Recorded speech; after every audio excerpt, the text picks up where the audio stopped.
ఆ తర్వాత జరిగినటువంటి పరిణామాలు అవినీతికి సంబంధించినటువంటి ఆధారాలన్నీ కొన్ని చోట్ల తగలబడుతున్నాయి, కొన్ని చోట్ల మిస్ అవుతున్నాయి, అధికారులు పారిపోతూ వస్తున్నారు. కానీ ఎంతో కాలంగా సుదీర్ఘంగా కూడా భారతీయ జనతా పార్టీ ఆమ్ ఆద్మీ పార్టీ మీద చేస్తున్నటువంటి ఆరోపణల నేపథ్యంలో ఇప్పుడు అధికారం చేజిక్కించుకుంటున్నటువంటి నేపథ్యంలో మిగతా రాష్ట్రాల్లో జరిగినట్టుగా ఢిల్లీలో ఆరోపణల విషయంలో ఎటువంటి తప్పు జరగకూడదు, వాళ్ళు చేసిన అవినీతి మొత్తాన్ని బయటపెట్టాలి అనేటువంటి ఒక బలమైనటువంటి కాంక్షతోటి ఈ నిర్ణయాలు తీసుకున్నట్టుగా తెలుస్తోంది.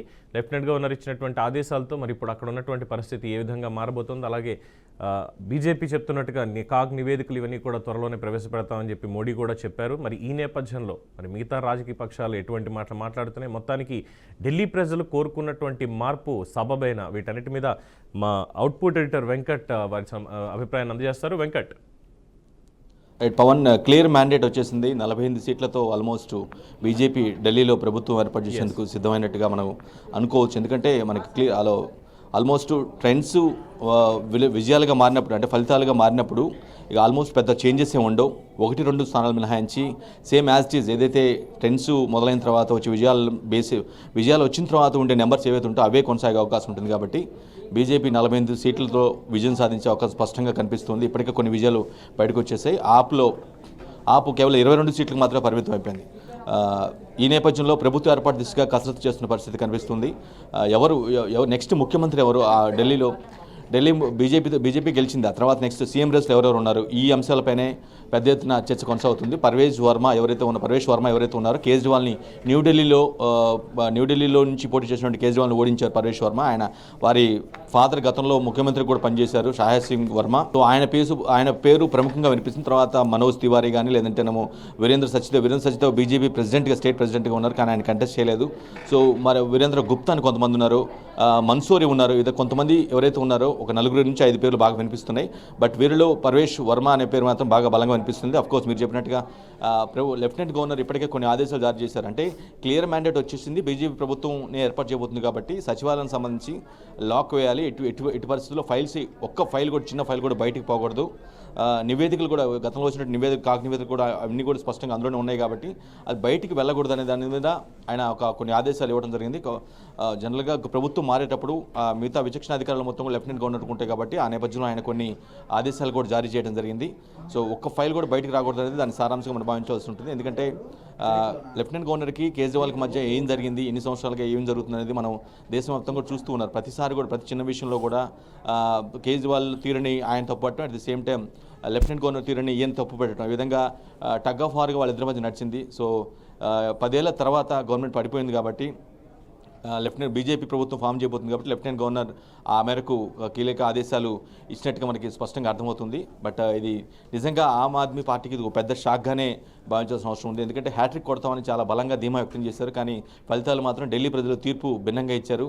అఫ్కోర్స్ 63 నుంచి 22కు పడిపోవటం అంటే 39 సీట్లు లాస్ అవ్వటం అంటే చాలా పెద్ద డ్యామేజ్గానే భావించాల్సిన అవసరం ఉంటుంది. దానికి కారణాలు ఎన్నో ఉండొచ్చు. ఢిల్లీ లిక్కర్ మద్యం కేసు కావచ్చు, అవినీతి ఆరోపణలు కావచ్చు, కేజ్రీవాల్ అక్రమంగా కూడగొట్టారని, 100 కోట్లు పెట్టి ఇల్లు కట్టుకున్నారని, బీజేపీ అంటే ఆమ్ ఆద్మీ పార్టీ జనరల్గా జనంలో నుంచి పుట్టుకొచ్చిందని బలంగా వాళ్ళు చెప్తున్నప్పుడు కూడా వన్స్ వాళ్ళు గవర్నమెంట్ ఫామ్ చేసిన తర్వాత ఈ 10 ఏళ్ల క్రమంలో వాళ్ళ పెరిగిన ఆయా నేతలు పెరిగిన వాళ్ళ బ్యాక్గ్రాప్ పెరిగింది కానీ, లేదంటేనేమో వాళ్ళ ఆస్తులు పెరగటం కానీ, పెంచుకోవడం కానీ, వీటిని బీజేపీ చాలా బలంలో తీసుకెళ్ళినట్టుగా అర్థమవుతుంది. ముఖ్యంగా ఢిల్లీ లిక్కర్ మద్యం కేసే ముఖ్యమంత్రిగా పార్టీ పెట్టిన వ్యక్తి, ముఖ్యమంత్రికి పనిచేసిన వ్యక్తి కూడా కొన్ని నెలల పాటు జైల్లో ఉండటం, మన డిప్యూటీ సీఎంగా పనిచేసిన వ్యక్తి మనీష్ సిసోడియా జైల్లో ఉండటం, అంతకుముందు మంత్రిగా పనిచేసిన సత్యేంద్ర జైన్ జైలుకు వెళ్ళి బయటికి రావటం.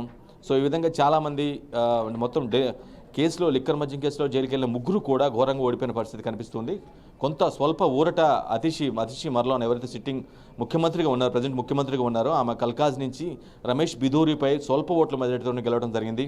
సో ఒక దశలో ఆమె కూడా ఓడిపోతారు అనుకున్నారు, కానీ చివరి రౌండ్లో కొంత ఆధిక్యం రావడంతో ఆమె విజయాన్ని దక్కించుకున్నారని చెప్పుకోవాలి. సో ఓవరాల్గా బీజేపీ అయితే ప్రభుత్వ ఏర్పాటు చర్యల్లో అడుగులు వేగవంతంగా వేస్తున్న పరిస్థితి కనిపిస్తుంది. 27 ఏళ్ల తర్వాత బీజేపీ అక్కడ ప్రభుత్వాన్ని ఫామ్ చేయబోతుంది. ఎందుకంటే 2013 ఎన్నికల్లో ఆల్మోస్ట్ 28 సీట్లు గెలిచింది, కానీ ప్రభుత్వాన్ని ఫామ్ చేయలేకపోయింది. నెక్స్ట్ 2015-20 ఎన్నికల్లో ఘోరంగా 2015 ఎన్నికల్లో జస్ట్ 2-3 సీట్లకు పరిమితమైంది. 2020 ఎన్నికల్లో 8 సీట్లకు మాత్రమే పరిమితమైంది. సో ఇక్కడ మాత్రం ఒక్కసారిగా 8 సీట్ల నుంచి ఆల్మోస్ట్ 48 సీట్లకు రావడం అంటే బీజేపీ చాలా పెద్ద ప్లాన్తోనే ప్రణాళికబద్ధంగా ముందుకెళ్ళటం, ఆప్ వైఫల్యాలు కావచ్చు, లేదంటే ఆ పార్టీ నేతల మీద అవినీతి ఆరోపణలు కావచ్చు, వీటన్నిటిని కూడా జనంలోకి బాగా తీసుకెళ్లటం. At the same time double engine circle ఉంటే బాగుంటుంది, ఢిల్లీ అభివృద్ధి బాగా జరుగుతుందని ఏదైతే పదే గత 15 సంవత్సరాలుగా చెప్పుకుంటూ వస్తున్నారు ఢిల్లీ ప్రజలు.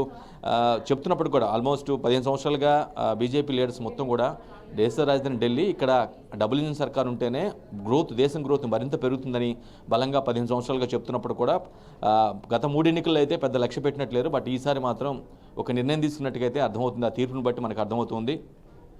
ఇక నెక్స్ట్ ముఖ్యమంత్రి ఎవరనే దాని మీదే ఇప్పుడంతా కూడా బీజేపీ ఫోకస్ పెట్టింది.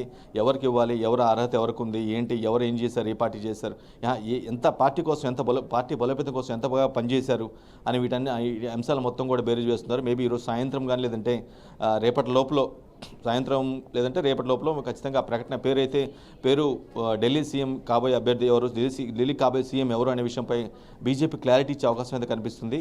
ఓవరాల్గా ఆమ్ ఆద్మీ పార్టీకి మాత్రం ఇది పెద్ద బిగ్ షాక్గానే భావించాల్సిన అవసరం ఉంది. ఎందుకంటే స్వయాన ముఖ్యమంత్రి పార్టీ పెట్టిన వ్యక్తిని కూడా ఓడించారు, డిప్యూటీ సీఎం పనిచేసిన వ్యక్తి కూడా ఓడిపోయారు, మంత్రులు కొంతమంది ఓడిపోయారు, ఎక్సెప్ట్ కల్కాజీ నుంచి పోటీ చేసినటువంటి అతిషి మరలన్న మినహాయించి అందరూ కూడా ఆల్మోస్ట్ ఆర్పులో ఉన్నటువంటి ప్రముఖులంతా కూడా ఓడిపోయిన పరిస్థితి కనిపిస్తూ ఉంది. పవన్.